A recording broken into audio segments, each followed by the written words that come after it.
Hello friends, कैसे हैं आप लोग। उम्मीद करते हैं अच्छे होंगे, स्वस्थ होंगे।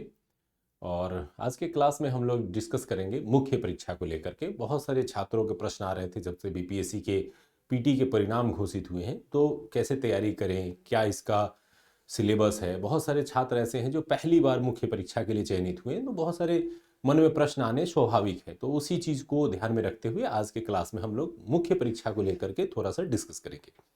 साथ ही साथ वैसे बहुत सारे छात्र हैं जो इस बार पीटी नहीं पास कर पाए, उनके लिए भी सुझाव यही रहेगा कि चूंकि अब तो समय निकल गया है, आप अगली परीक्षा के लिए या आने वाले एग्ज़ाम के लिए तैयारी करें।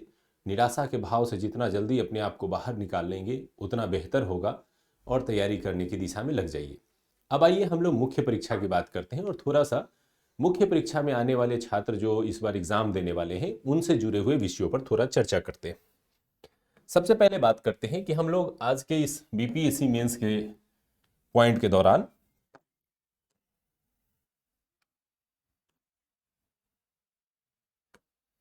बीपीएससी मुख्य परीक्षा के दौरान जो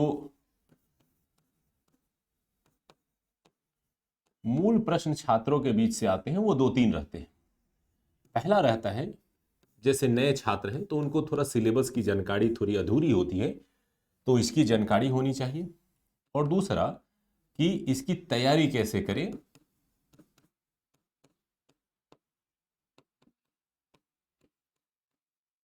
ये एक महत्वपूर्ण समस्या बनती है जिस पर हम लोग चर्चा करेंगे।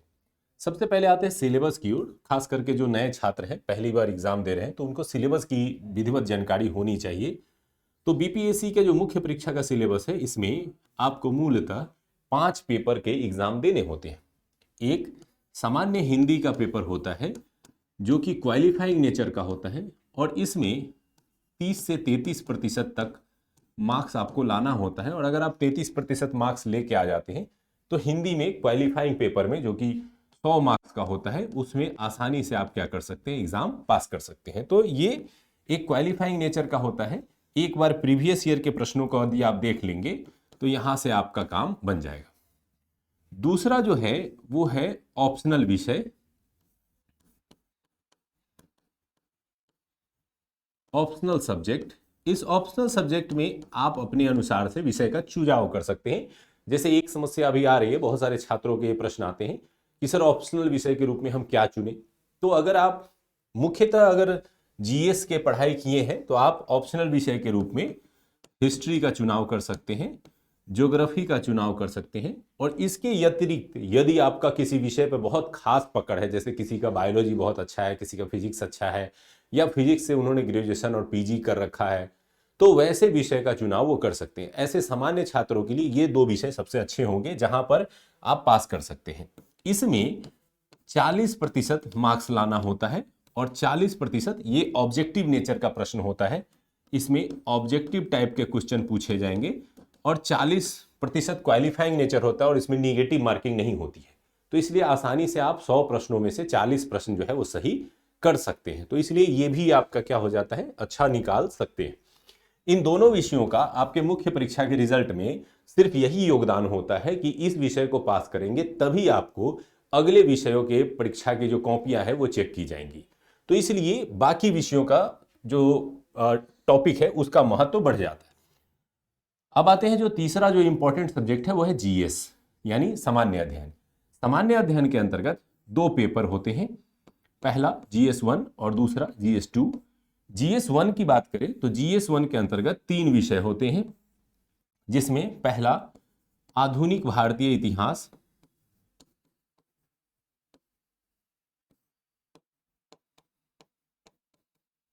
आधुनिक भारतीय इतिहास और कलाखंड, यानी कला एवं संस्कृति से कुछ प्रश्न आते हैं। ये पहला खंड होता है। दूसरे में करेंट अफेयर्स,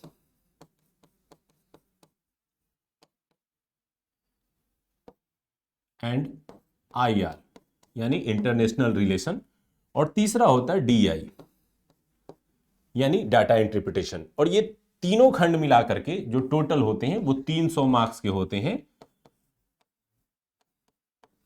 और इसका जो समय होता है वो 3 घंटा आपको दिया जाता है। आगे हम लोग चर्चा करेंगे तैयारी करें कैसे करें, और उसमें हम लोग चर्चा करेंगे कि कॉमन छात्रों के प्रश्न क्या आते हैं, कहां पर वो दुविधा में फंसते हैं, कैसे लिखने के समय दुविधा में फंसते हैं, उन पर चर्चा करेंगे।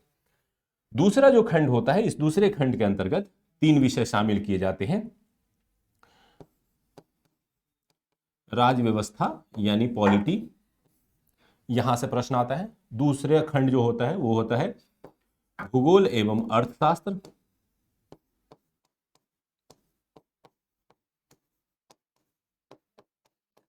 और तीसरा जो खंड होता है इसको हम लोग कहते हैं विज्ञान एवं प्रौद्योगिकी यानी साइंस एंड टेक।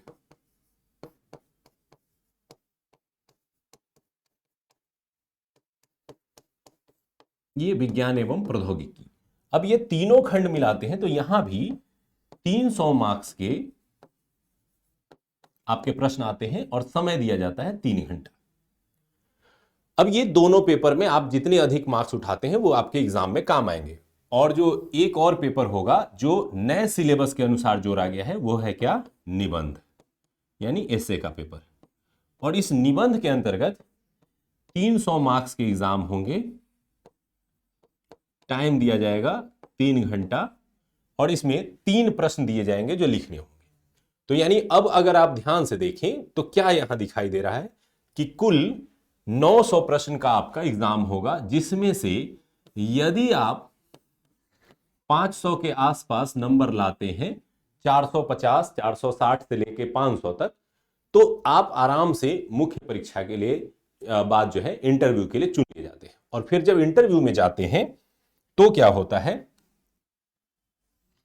इंटरव्यू में जब जाते हैं तो इस 900 में 120 मार्क्स का इंटरव्यू का एग्जाम होता है। यानी कुल मार्क्स अगर देखें तो 1020 मार्क्स का एग्जाम होगा। और इस 1020 मार्क्स में से लगभग 520 530 नंबर लाने वाले स्टूडेंट सफलता की सूची में शामिल हो जाते हैं, और जो 600 तक नंबर लाते हैं वो टॉपर्स की सूची में शामिल हो जाते हैं। तो आपका उद्देश्य यही होना चाहिए कि इस 3 खंड के एग्जाम को हम लिखेंगे, अच्छा नंबर लाएंगे, इंटरव्यू में अच्छा नंबर लाएंगे और फाइनल सिलेक्शन की ओर बढ़ेंगे। ये दोनों जो सब्जेक्ट थे ये सिर्फ क्वालिफाइंग नेचर के थे, इसमें सिर्फ आपको पास करना है, इसके मार्क्स का उपयोग बाद में आपको नहीं पड़ेगा। अब ये जो तीनों खंड की हम लोग चर्चा कर रहे हैं इसमें से आते हैं और बात करते हैं कि कैसे परीक्षा में प्रश्न पूछे जा रहे हैं। तो प्रश्न की बात करें तो जैसे हम उदाहरण के लिए बताते हैं आपको GS1। तो GS1 में क्या हो गया कि 3 खंड हो गए। इसमें से पहला खंड क्या था, आधुनिक भारतीय इतिहास। अब आधुनिक भारतीय इतिहास में पहले कैसे प्रश्न पूछे जाते थे और अभी कैसे प्रश्न पूछे जा रहे हैं।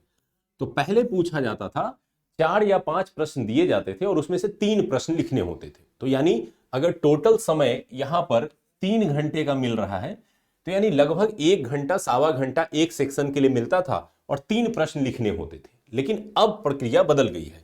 अब आधुनिक भारतीय इतिहास में यदि आप जाते हैं तो प्रश्नों को 2 रूप में बांट दिया गया है, लघु उत्तरीय यानी शॉर्ट क्वेश्चंस और दूसरा दीर्घ उत्तरीय यानी लॉन्ग प्रश्न। तो इस तरह से 2 भागों में बांटा गया। और लघु उत्तरीय के अंतर्गत 5 प्रश्न दिए जाते हैं जो कि अनिवार्य होते हैं। तो यानी 5 शॉर्ट क्वेश्चन, और दीर्घ उत्तरीय में 4 प्रश्न दिए जाते हैं, यानी 2 और 2 में अथवा लगा हुआ होता है। टोटल 4 प्रश्न होते हैं, उसमें से 2 प्रश्न आपको लिखने होते हैं। तो इस तरह से अगर आप देखें तो टोटल 7 प्रश्न आपको उत्तर देने पड़ेंगे, और इसके लिए टोटल समय कितना है, 3 घंटा। 3 घंटा में से इस खंड के लिए आपको मिलेंगे 1 घंटे से सवा घंटा, क्योंकि सेम प्रक्रिया यहां करंट और IR के लिए भी लागू होगा।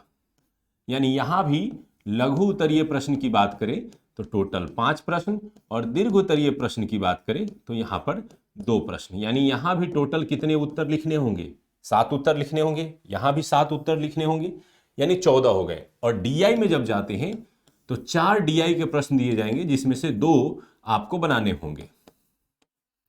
और ये सारा जो है आपको कितने घंटे में बनाना है, 3 घंटे में बनाना है। तो आपको मैनेजमेंट स्किल पे काम करना पड़ता है थोड़ा। जैसे आधुनिक भारतीय इतिहास का प्रश्न यदि आ रहा है तो आप कोशिश कीजिए कि 1 घंटा 15 मिनट में इसको हम क्या कर ले, बना ले। उसी तरह से करंट आ गया तो इसको कोशिश कीजिए कि 1 घंटे में बनाएं, और इसको कोशिश कीजिए कि 45 मिनट्स में हम बना लेंगे। और इस तरह से 3 घंटे में ये एक अभ्यास के द्वारा इसको आप कर सकते हैं। लेकिन क्या ये इतना आसान है कि हाँ हम करने जाएंगे हो जाएगा? नहीं, शुरुआती दौर में काफी कठिनाइयां आएंगी और धीरे धीरे करके चीजों को ठीक करना पड़ेगा। सेम उसी तरह से जब पेपर 2 में जाते हैं, जैसे यदि हम जीएस 2 की बात करते हैं, तो सेकंड जो जीएस पेपर है इसमें डीआई नहीं है। तो इसमें क्या होगा? इसमें क्या होगा कि जो पॉलिटी आपने देखा, राज व्यवस्था, इस पॉलिटी के अंतर्गत भी लघु उत्तरीय प्रश्नों की संख्या होगी 5, दीर्घ उत्तरीय प्रश्नों की संख्या होगी 2, और इस तरह से ये 7 प्रश्न आपको लिखने होंगे। यहां भी अगर हम लोग देखें तो ज्योग्राफी और इकोनॉमिक्स का खंड था, और ज्योग्राफी और इकोनॉमिक्स के खंड से भी उसी तरह से प्रश्नों की संख्या आएगी, लघु उत्तरीय 5, दीर्घ उत्तरीय संख्या 2, और टोटल नंबर ऑफ क्वेश्चंस कितने होंगे? 7। फिर उसके बाद आएगा लास्ट में साइंस एंड टेक, और साइंस एंड टेक में भी उसी तरह से किया जा रहा है कि जिसमें लघु उत्तरीय प्रश्नों की संख्या 5 और दीर्घ उत्तरीय प्रश्नों की संख्या 2 या 1। तो इस तरह से अगर आप ध्यान से देखें तो नंबर ऑफ क्वेश्चंस काफी ज्यादा होते हैं, यानी 3 घंटे में बहुत सारे प्रश्नों का उत्तर आपको लिखना होता है। और इसके लिए जरूरत क्या है कि आपकी अच्छी तैयारी हो, अच्छी स्टडी हो, तभी आप 3 घंटे में इसको कर सकते हैं। बात करें यदि निबंध की, तो निबंध के पेपर में क्या होता है? निबंध के पेपर में क्या किया जाता है कि इसको भी 3 खंडों में बांटा जाता है, खंड 1, खंड 2 और खंड 3। और तीनों ही खंड में 4-4 प्रश्न दिए जाते हैं और उसमें से एक प्रश्न को लिखना होता है। यानी तीनों ही खंडों में आपको एक एक प्रश्न लिखने हैं, और टोटल आपको क्या करना है? 3 प्रश्न लिखने हैं, और आपके पास समय कितना है? 3 घंटा। यानी हर एक खंड के लिए लगभग आपके पास 1 घंटा समय रहेगा, और आप उसके अनुसार सुविधाजनक तरीके से लिख सकते हैं। तो यानी निबंध पर आपको अभ्यास करना पड़ेगा, और 3 घंटे में 3 निबंध लिखने पड़ेंगे, यानी 1 घंटे में एक अच्छा निबंध आप लिख सकें, इसके लिए अभ्यास होनी चाहिए। और यही वो 3 विषय खंड है जिससे आप क्या कर सकते हैं? पेपर की तैयारी कर सकते हैं।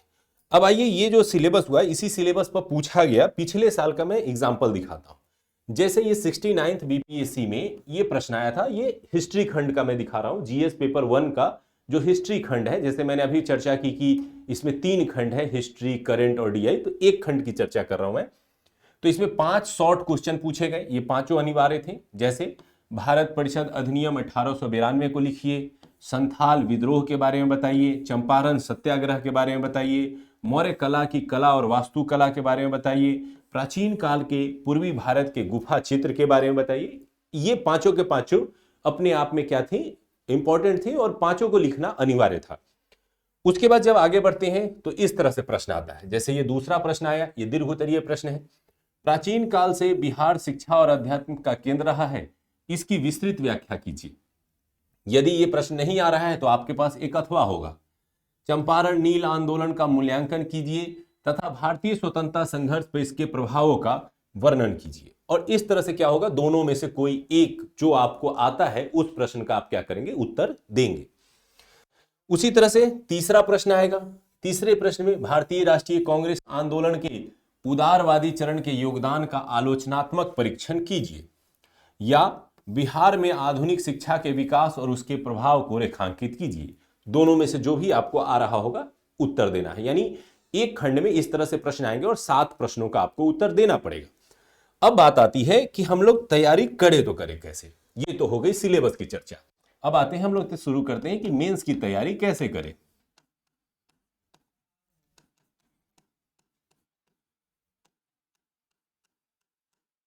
मेंस की तैयारी कैसे करें, इसके लिए सबसे पहले आपको समझने की जरूरत है कि मेंस के लिए जरूरत क्या पड़ती है। तो मुख्य परीक्षा के लिए 2 चीजें आपको जरूरी है। पहला, जानकारी, यानी जो प्रश्न आते हैं, जो विषय वस्तु है, जो चैप्टर है, उसके बारे में आपके पास नॉलेज होना चाहिए। और नॉलेज कैसे आएगा? पढ़ने से। तो यानी सबसे पहला आपका काम होना चाहिए कि जो रिलेटेड टॉपिक है मेंस के, वो आपको क्या करना पड़ेगा? पढ़ना पड़ेगा। पढ़ लिए, समझ लिए। अब दूसरा काम क्या करना पड़ेगा? लिखना पड़ेगा। लिखने से प्रश्न के अनुसार जब उत्तर लिखना शुरू करेंगे तब धीरे धीरे आपकी तैयारी शुरू होगी। अब जानकारी का मतलब क्या हुआ कि जैसे आपने एक टॉपिक है कि चंपारण सत्याग्रह,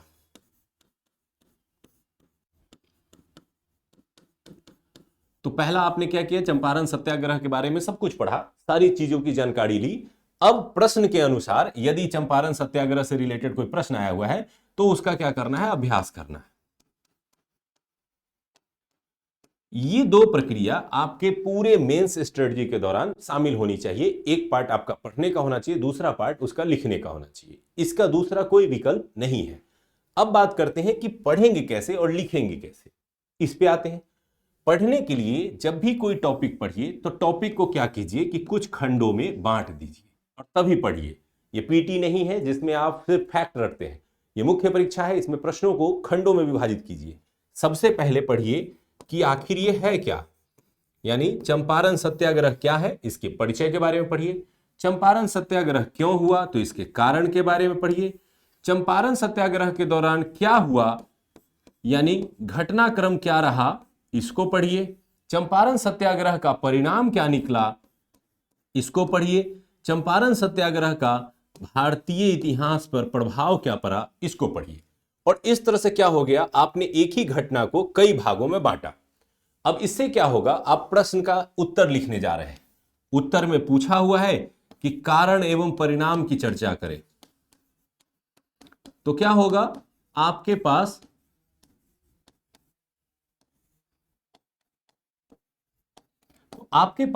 पहले से उस टॉपिक का उसी अरेंजमेंट में कंटेंट पता होगा और उसी कंटेंट को आप क्या कर पाएंगे, यहां पे लिख पाएंगे।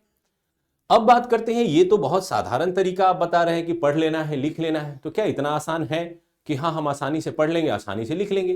तो नहीं, ये उतना आसान नहीं है। अब इसमें होगा क्या, चलिए इसकी ओर चलते हैं। अब इसमें होगा क्या कि जैसे आप कुछ पढ़ रहे हैं, तो पढ़ने के बाद जब लिखने जाएंगे तो कुछ समस्याएं आपको दिखाई देगी। पढ़ने के बाद लिखने के दौरान कुछ समस्याएं दिखाई देंगी, जैसे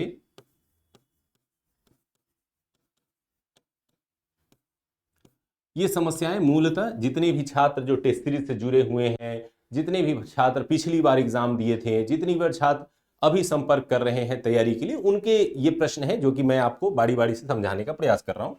जैसे पहली समस्या ये दिखाई देती है कि सर लिखते समय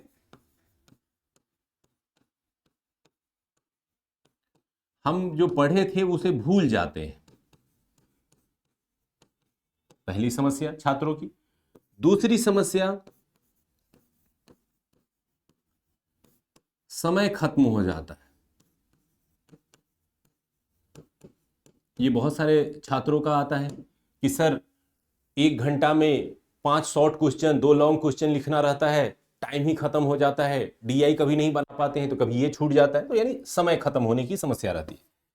तीसरा प्रश्न आता है छात्र कि प्रश्न के 3 भाग होते हैं, भूमिका, मुख्य भाग और निष्कर्ष, तो नहीं समझ में आता है कि हम किस भाग में क्या लिखें, तो ये समस्या आती है।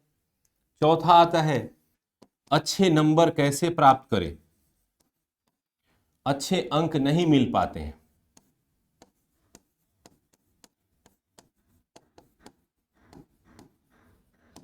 ये कुछ महत्वपूर्ण समस्याएं हैं जो छात्र खास करके शुरुआती दौर में जब तैयारी करते हैं तो ये सब समस्याएं उनके सामने दिखाई देती है। अब इन सारे समस्याओं का समाधान ढूंढने की ओर चलते हैं हम लोग कि कैसे इन सारे समस्याओं से एक छात्र निकल सकता है। आइए थोड़ा सा इससे पहले कुछ समझते हैं बेसिक चीज। हमने मुख्य परीक्षा की तैयारी की बात की, तो थोड़ा सा मैं बताता हूं, फिर इसके बाद इस समस्या की ओर आएंगे। किसी भी प्रश्न का उत्तर कैसे लिखा जाता है, कोई प्रश्न है उसका उत्तर लिखना है, तो इसके क्रम में क्या किया जाता है, किसी प्रश्न के उत्तर को 3 खंडों में बांट करके लिखा जाता है। जो पहला पार्ट होता है वो एक पैराग्राफ में होता है, इसको कहा जाता है भूमिका। इस भूमिका को आप परिचय भी कह सकते हैं, क्योंकि इसके माध्यम से प्रश्न से आप परिचित कराते हैं सामने वाले को, कॉपी चेक करने वाले को एक परिचय देते हैं कि आखिर ये प्रश्न है क्या। दूसरा खंड होता है जिसको कहते हैं मुख्य भाग, और इस मुख्य भाग में जो प्रश्न की मांग होती है उसको लिखते हैं।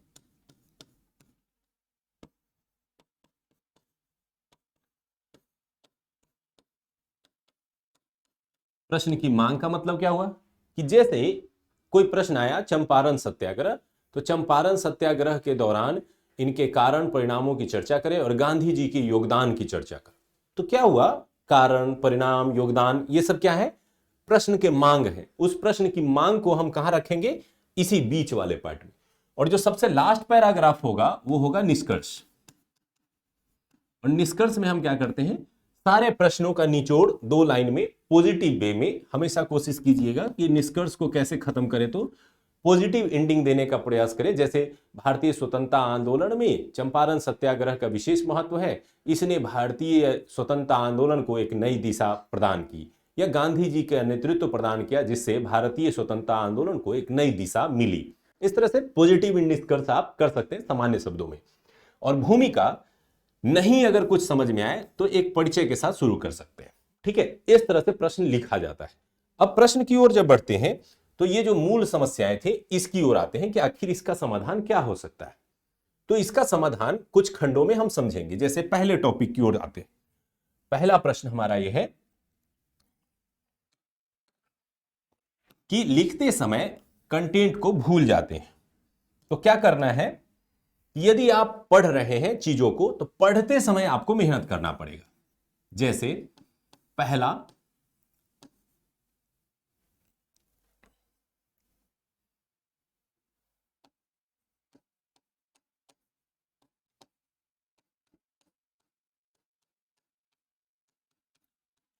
पहला काम यह करना है कि कोई भी कंटेंट यदि आप पढ़ रहे हैं, जैसे उदाहरण के लिए मैंने बताया कि आप चंपारण सत्याग्रह पढ़े, तो कंटेंट को कम से कम 3 से 4 बार पढ़ें। कभी भी एक बार पढ़ने से संतुष्टि नहीं होगी और एक बार में कोई भी चीज याद नहीं होती है। तो पहला आप ये करेंगे कि कंटेंट को कम से कम 3-4 बार पढ़ेंगे। दूसरा काम ये करेंगे कि जब आप कंटेंट को पढ़ लेते हैं तो उसे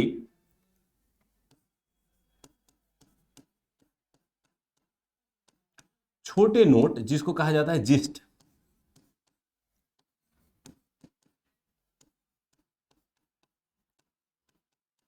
उसे छोटे नोट में परिवर्तित करें। मतलब जैसे कोई 4-5 पेज का कंटेंट है और उस 4-5 पेज के कंटेंट की मुख्य मुख्य बातों को आपको क्या करना है, आपको आधे पेज के कंटेंट में लिख लेना है। यानी आपने कंटेंट को 4-5 बार पढ़ लिया है, अब उसकी इंपॉर्टेंट बातें जो याद रखनी है, जो कि आपको एग्जाम में उतारना है, उसको आधे पेज में समेटने का प्रयास करना है। यह आपका काम होगा दूसरा। तीसरा, प्रश्न के अनुसार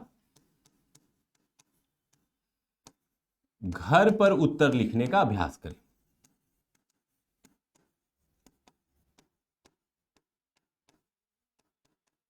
अब बहुत सारे छात्र क्या कर रहे हैं कि घर पे सिर्फ कंटेंट को पढ़ते हैं और टेस्ट में आकर के कोशिश करते हैं कि हम चलो टेस्ट में जाएंगे और सीधा बहुत बढ़िया परफॉर्मेंस करके हम पास कर जाएंगे।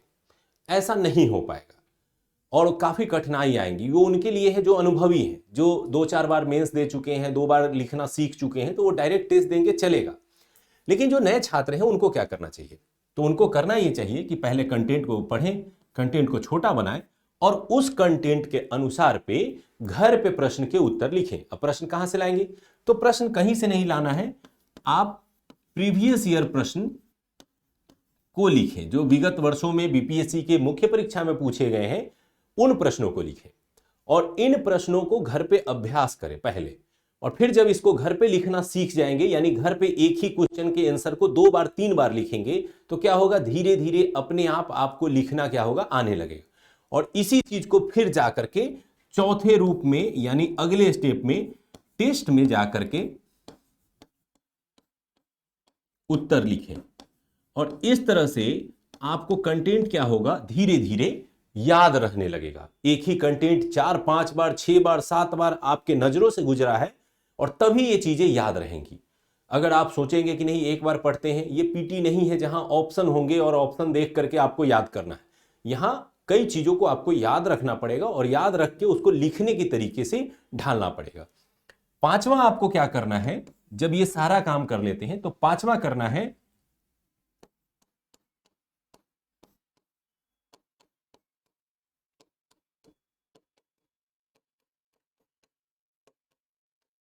टॉपर की कॉपियों को पढ़ें। यानी यदि आप शुरुआती दौर में हैं और आपको लगता है कि मैं अभी उतना अच्छा नहीं लिख पा रहा हूं, तो आप जो अच्छा लिख पा रहे हैं उनकी कॉपियों को थोड़ा पढ़िए कि उनके कॉपियों में क्या खास बात है, कैसे वो लिखते हैं, कैसे बातों को अपने स्पष्ट करते हैं या वो पॉइंट वाइज उसको प्रेजेंट करने की कोशिश करते हैं। अब इससे क्या होगा, इससे आपको बहुत कुछ सीखने को मिलेगा, जो आप गलतियां कर रहे हैं उससे सीखने को मिलेगा। तो ये प्रक्रिया आपको क्या करना है, अपनाना है घर पे, और थ्रू आउट यानी यहां से लेके इंटरव्यू तक आपको, यानी मेंस के एग्जाम तक ये प्रक्रिया को क्या करना है, शामिल करना है अपने दैनिक लाइफ में। अगर आप नहीं शामिल करेंगे तो इस बड़ी सी जो वैकेंसी है उसमें पीछे छूट जाएंगे। इसलिए आपको मेहनत करनी पड़ेगी, दूसरा कोई विकल्प नहीं है। अब आता है दूसरा पॉइंट कि समय खत्म हो जाता है। अब यहां भूल जाने की समस्या का क्या समाधान हुआ कि चूंकि एक कंटेंट को हम बार बार पढ़ रहे हैं, छोटा करके इसको जिस्ट बना ले रहे हैं, जिस्ट बनाने के बाद इस छोटे कंटेंट को 20 बार पढ़ जाइए। बड़ा कंटेंट चूंकि 8-10 पेज में है, 6 पेज में है, तो आप 2 से 3 बार पढ़ेंगे, थक जाएंगे। लेकिन आधे पेज की कंटेंट को तो आप 10 बार पढ़ सकते हैं, 15 बार पढ़ सकते हैं। तो उस 10 बार 15 बार पढ़ेंगे तो उसके जो मेन फैक्ट, मेन जानकारी होगी वो हमेशा आपके दिमाग में रहेगी और आपको याद रहेगी, तो आपके लिए ज्यादा समस्या नहीं बनेगी और इस तरह से आपको कंटेंट याद रहने लगेंगे। दूसरा आता है समय खत्म हो जाना। समय खत्म होने के 2 कारण होते हैं। पहला कारण यह होता है कि कंटेंट याद नहीं होता है तो सोच सोच करके लिखते हैं, ये पहला कारण होता है। और सोच सोच के लिखेंगे तो समय ज्यादा लगेगा तो प्रश्न आप सही समय पर खत्म नहीं कर पाएंगे। और दूसरा जो कारण होता है वो होता है कि आपका राइटिंग स्पीड ठीक नहीं है। तो दोनों ही समस्याओं का समाधान क्या है, लिख लिख करके अभ्यास करना। जितना लिखेंगे राइटिंग स्पीड आपका फास्ट होगा, जितनी बार लिखेंगे पढ़ेंगे उतना याददाश्त आपका अच्छा होगा, और कंटेंट यदि याद रहेगा तब उसको आपको लिख पाएंगे। एग्जाम में यदि हम बात करें तो एग्जाम में एक शॉर्ट प्रश्न को लिखने के लिए 5 मिनट का समय मिलता है और लगभग 20 मिनट का समय लॉन्ग क्वेश्चन के लिए मिलता है। और ये आपको एवरेज अगर नहीं मेंटेन करते हैं और वहां पर बहुत सोचने में समय जाता है, चीजों को याद करने में समय जाता है, उंगलियां दर्द करने लग रही हैं लिखने से, तो उससे क्या होगा, आपके कोई ना कोई प्रश्न छूटने लगेंगे। और जब एग्जाम में प्रश्न छूटता है तो आप समझिए कि उस प्रश्न में कोई अंक नहीं ले पाए, और अगर कोई सामने वाला स्टूडेंट अगर उस प्रश्न में 2 भी नंबर लेके आ रहा है तो वो आपसे आगे चला जाएगा। तो इसलिए बहुत जरूरी है कि लगभग सारे प्रश्नों को अटेम्प्ट आप करें, और वो तभी संभव है जब आप इन प्रक्रियाओं को अपने दैनिक जीवन में शामिल करेंगे। ठीक है, तो समय खत्म करने से बचाव के लिए आपके पास 2 उपाय है। पहला, जिस्ट बना करके चीजों को याद रखना, और जितना ज्यादा आप घर पे लिखने का प्रयास करेंगे, जितना ज्यादा आप टेस्ट में लिखने का प्रयास करेंगे, उतना ज्यादा ही आपकी लेखन क्षमता, लेखन शैली, लेखन टाइमिंग में सुधार होता हुआ चला जाएगा। तो ये बहुत जरूरी है। अब आते हैं तीसरा पॉइंट, जो कि है भूमिका और निष्कर्ष का, कि भूमिका में क्या लिखे, निष्कर्ष में क्या लिखे, नहीं समझ में आता है। तो मैंने जो अभी समझाया इसी चीज को ध्यान रखना है। भूमिका या परिचय का मतलब क्या होता है, तो भूमिका या परिचय का मतलब होता है प्रश्न से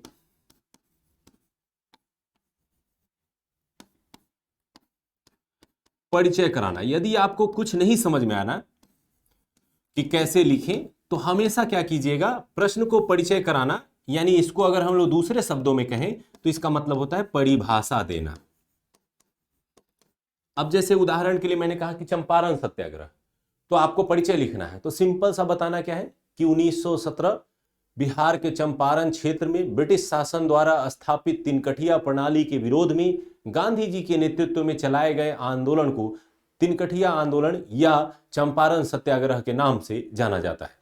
ये क्या हो गया, ये परिचय हो गया। यानी अगर आपके पास कुछ नया नहीं है, कुछ बहुत ज्यादा नहीं सोच पा रहे हैं, शुरुआती दौर है, तो शुरुआती दौर में आप भूमिका से यानी परिभाषा से अपनी पढ़ाई को क्या कर सकते हैं, स्टार्ट कर सकते हैं। और ये सबसे आसान तरीका है जब आप चीजों को प्रेजेंट करते हैं। तो इस तरीके से परिचय लिख लीजिए। मुख्य भाग में मैंने अभी बताया कि जो प्रश्न की मांग होगी, प्रश्न की मांग मतलब कारण पूछ रहा है तो कारण बताइए, परिणाम पूछ रहा है तो परिणाम बताइए, इसका महत्व पूछ रहा है तो महत्व बताइए। जो पूछेगा वो आप इसको इसमें क्या कर सकते हैं, बता सकते हैं, और इस तरह से ये चीजें ठीक हो सकती हैं। और जब निष्कर्ष की बारी आती है तो निष्कर्ष में हम क्या करते हैं कि जो भी प्रश्न का जो पूरा का पूरा संरूप था, उस संरूप का जो है यहां पर पॉजिटिव निष्कर्ष निकाल करके उसको खत्म करते हैं। और ये सभी विषयों में कोशिश की जाती है, लेकिन अलग अलग विषयों में निष्कर्ष थोड़ा सा बदल सकता है।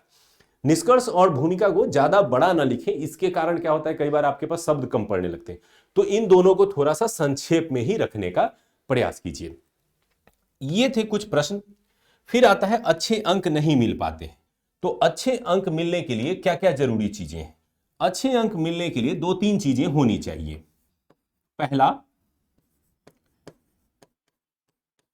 सभी प्रश्नों के उत्तर। अब ये सुधार आप करेंगे तो सारे प्रश्न लिख पाएंगे, सारे प्रश्न लिखेंगे तो सारे प्रश्नों में अंक मिलेंगे और ओवरऑल आपका मार्क्स क्या हो जाएगा, बढ़ जाएगा। तो यानी सारे प्रश्नों का उत्तर देना अनिवार्य है। दूसरा, प्रश्न के अनुरूप उत्तर दें। अच्छे अंक लेने के लिए ये एक बहुत ही आवश्यक शर्त है। जैसे प्रश्न के अनुरूप उत्तर का मतलब क्या हुआ कि यदि कोई प्रश्न में पूछा है कि कारण परिणाम पे चर्चा करें, तो ये नहीं लिखना है कि आप घर से क्या पढ़ के आए, ये लिखना ज्यादा जरूरी है कि प्रश्न में क्या मांगा गया है।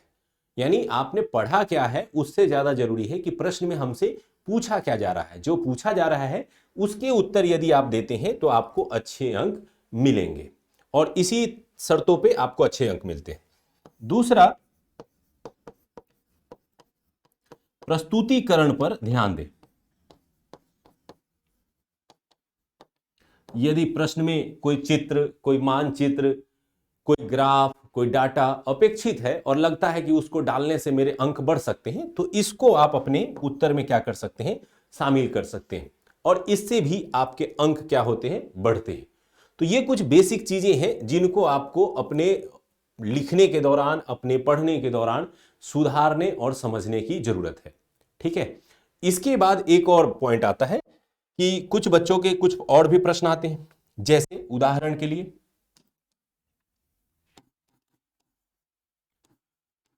लघु उत्तरीय प्रश्न में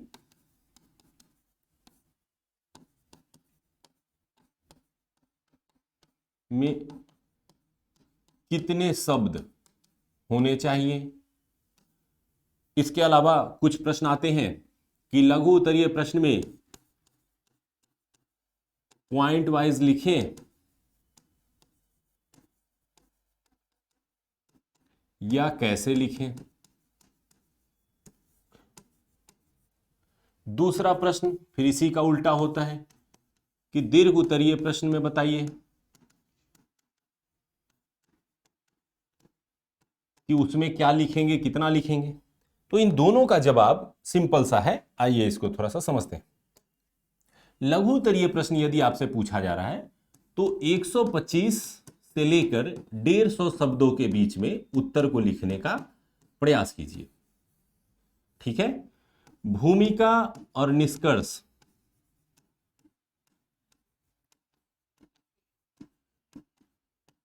दोनों को पैराग्राफ में लिखिए,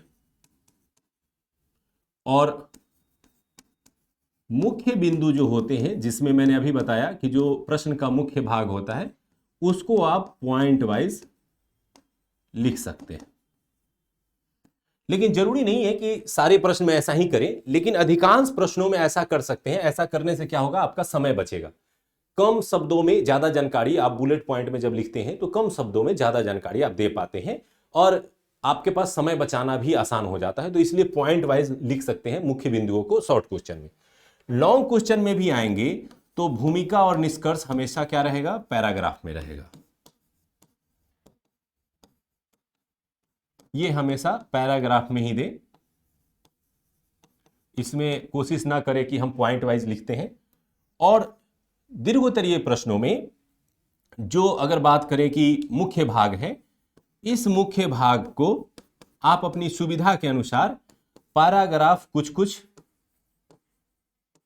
और कुछ कुछ में पॉइंट वाइज भी लिख सकते हैं, और इस तरह से चीजें क्या हो सकती हैं, सुधर सकती हैं। ठीक है। और आप अपने प्रश्न को एक अच्छा उत्तर दे सकते हैं। और ज्यादातर कोशिश करें कि दीर्घ उत्तरीय प्रश्न में चित्र, मानचित्र, ग्राफ, बनाने का प्रयास करें। तो क्या शॉर्ट क्वेश्चन में नहीं बनाना चाहिए? नहीं, ऐसा नहीं है, बना सकते हैं, लेकिन 5 प्रश्न पूछे जा रहे हैं तो किसी 2 प्रश्न में बना दीजिए। सारे प्रश्नों में बनाने जाएंगे तो आपके प्रश्न छूट सकते हैं। तो इसलिए 5 पूछा, किसी 1-2 में बना दिए, काम चल गया। दीर्घ उत्तरीय में अगर स्कोप लग रहा है कि कोई चित्र, मानचित्र, ग्राफ बना सकते हैं तो उसको उसमें बना दीजिए, और इससे आपको काफी कुछ मदद मिल जाएगी अच्छे उत्तर को प्रेजेंट करने में और अच्छे अंक प्राप्त करने में। तो ये वो तरीका है जिससे आप अपनी मुख्य परीक्षा की तैयारी शुरू कर सकते हैं और आगे बढ़ा सकते हैं। अब आइए लास्ट में बताते हैं कि आपके पास सबसे पहले क्या होना चाहिए। तो मेंस के लिए एक अच्छे उम्मीदवार के पास 2-3 चीजें होनी चाहिए। पहला, सिलेबस पूरी तरह से जानकारी होना चाहिए कि कौन सा विषय पूछा जाता है और किस किस विषय में क्या क्या टॉपिक पूछा जा सकता है। तो विषयवार जानकारी अगर आपको नहीं है सिलेबस की, तो यानी आप अंधेरे में तीर चला रहे हैं, और अंधेरे में तीर चलाने वाले के शिकार जल्दी नहीं होते हैं। तो इसलिए विषयवार सिलेबस की जानकारी, टॉपिक पता होना चाहिए कि यदि हिस्ट्री है तो हिस्ट्री में क्या पूछा जाता है, यदि ज्योग्राफी है तो ज्योग्राफी में क्या पूछा जाता है। और ये कहां से आपको मिलेगा? तो ये मिलेगा मूलतः प्रीवियस ईयर प्रश्न से। इसके अलावा एडुटेरिया का जो इस बार का जो एक पंपलेट सबको दिया गया था जिसमें सार्थक और लेखनी संबंधी टॉपिक दी गई है, उसको भी आप सहारा ले सकते हैं। उसमें सारे विषय के सारे टॉपिक्स आपको दिए गए हैं जो मेंस में आ सकते हैं। उससे बाहर बहुत ही कम चांस रहेंगे कि नए प्रश्न आए।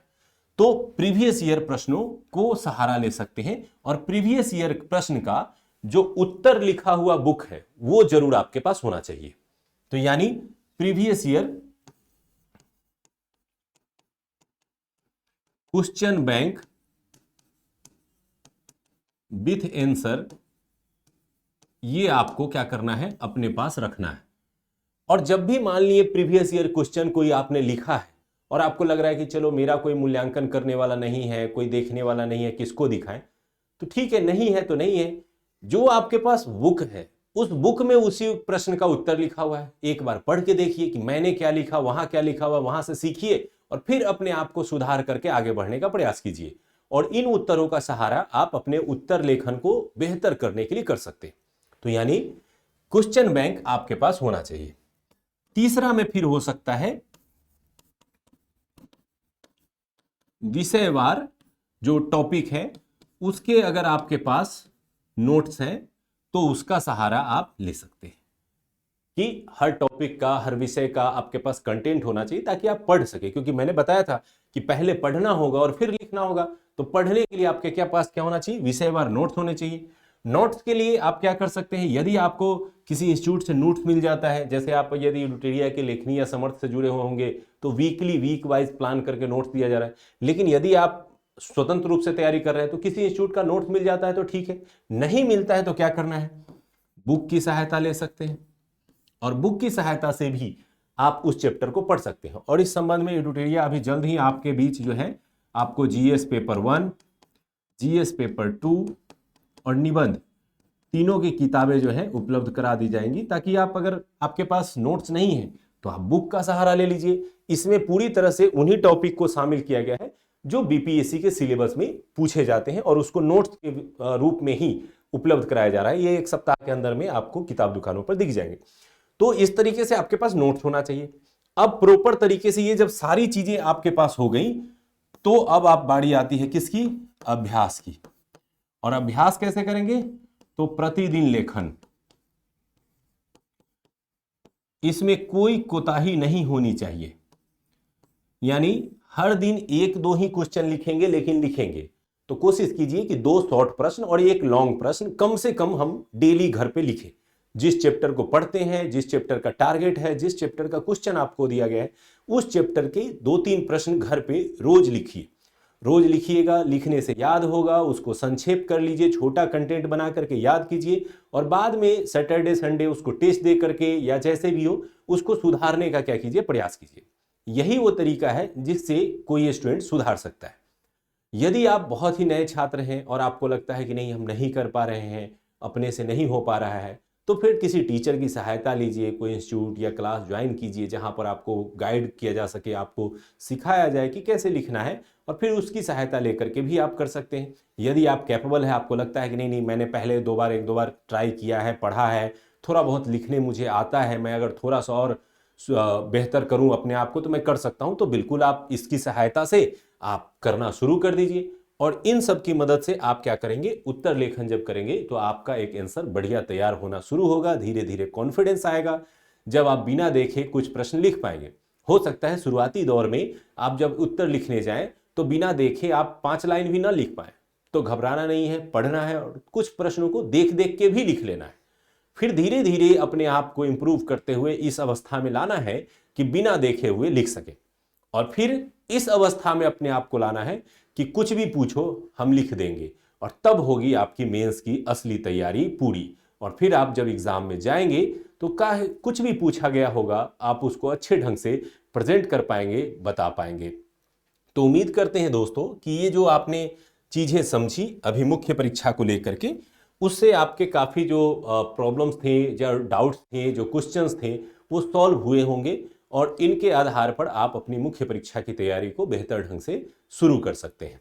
तो ढेर सारी शुभकामनाएं, आप इसे शुरू कीजिए, बेहतर ढंग से काम कीजिए, और जो प्रारंभिक परीक्षा निकलने के बाद आपको मुख्य परीक्षा का अवसर मिला है, इस अवसर को बेहतर ढंग से उपयोग करते हुए इंटरव्यू में शामिल होइए और अंतिम सफलता तय कीजिए, और एक अच्छे पदाधिकारी, अच्छे रैंक के पदाधिकारी बनकर के उभरिए, यही शुभकामनाएं हैं। तो चलिए मिलते हैं बाद में फिर कुछ अन्य रणनीतियों के साथ। धन्यवाद।